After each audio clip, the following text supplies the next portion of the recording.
আমি একজন daily blogger, তো আমি ডেলি ব্লগ চ্যানেল চালু করেছিলাম প্রথমে। তো রোজ আমি কিছু কিছু ছাড়তাম, পোস্ট করতাম। বাট আমার এখন একার পক্ষে না, ক্যামেরা সেট করো, এই করো, ওই করো, ঘরের নানা রকম কাজ থাকে।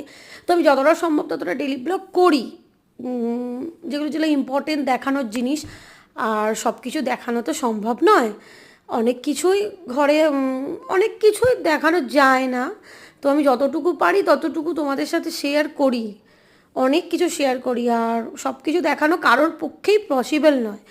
তো আমার আমার পক্ষে একটু লং ভিডিও একটু খুবই অসুবিধাজনক হয়ে যাচ্ছে। যেমন আমি ড্রেস কালেকশান তোমাদেরকে দেখাচ্ছি, আমার টপ কালেকশান, ড্রেস কালেকশান, তারপরে কুর্তি, যারা রকম নানা রকম আমি চেষ্টা করছি দেখানোর। এখন জাস্ট আমি টপ কালেকশান তোমাদেরকে দেখিয়েছি, আমি পারলে আরও অনেক কিছু দেখাবো। জুয়েলারি কালেকশান দেখিয়েছি, আরও অনেক জুয়েলারি আছে, আরও অনেক টপ আছে, দেখাবো। আমি দেখি, চেষ্টা করছি। তো তোমরা আমার এইসব ভিডিওই তোমরা দেখতে পাবে, কারণ আমার পক্ষে কী দেখাবো আমি সেটা বুঝতে পারি। ডেলি ব্লগও করবো, কোথাও ইম্পর্টেন্ট জিনিস থাকলে আমি সেটা দেখাবো, সেটা শেয়ার করবো। Bye bye.